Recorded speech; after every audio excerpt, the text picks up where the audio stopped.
So, what are the consequences of China's one child policy or what will be the future consequences? बहुत से हो सकते हैं। For example एक मसले का जो चाइना के लोगों को सामना है और फ्यूचर में सामना होगा, वो मैरिज मार्केट का इम्बैलेंस है, गैप है डिमांड और सप्लाई का।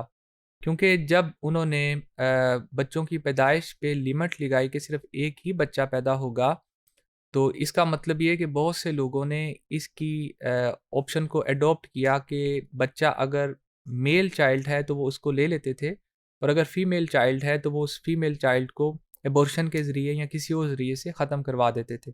उसकी वजह से चाइना के अंदर जो इम्बैलेंस है सेक्स रेशो में, वो भी बहुत ज़्यादा है, दुनिया से ज़्यादा है। यानी कि वहाँ पे ख़वातीन की तादाद एक ख़ास दौर के बाद जो पैदाइश में बच्चियों की तादाद कम है बच्चों की तादाद से, तो इसका मतलब ये है कि there is imbalance in marriage market in future, there will B.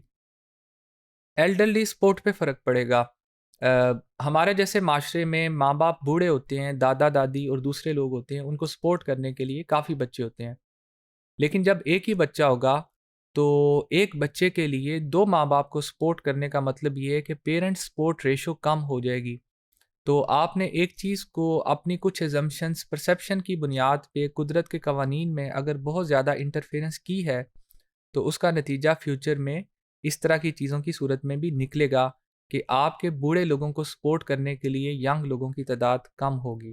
Pension and future ageing will be two other issues China government might face in future, क्योंकि बाकी ममालिक की तरह जब पॉपुलेशन ग्रोथ रेट कम होता है तो वो कंट्रीज़ एजिंग सोसाइटीज़ में ज़रूर दाखिल होते हैं और उनको फिर पेंशन और दूसरी चीज़ों पे खर्च करना पड़ता है। वन चाइल्ड ऑब्सेशन, आपने अपने आसपास के माशरे में देखा होगा कि जिनका सिर्फ एक ही बच्चा हो, वो माँ बाप ऑब्सेस्ड होते हैं उस बच्चे की मोहब्बत में, वो उसको बाहर नहीं जाने देते, या वो बाज़ दफ़ा बिल्कुल नॉर्मल तौर पे उसकी परवरिश नहीं कर पाते क्योंकि उनको हर वक्त ये धड़का लगा रहता है, या उनके साथ उनकी अटैचमेंट बहुत ज़्यादा होती है। So there are examples in China of one child obsession of parents.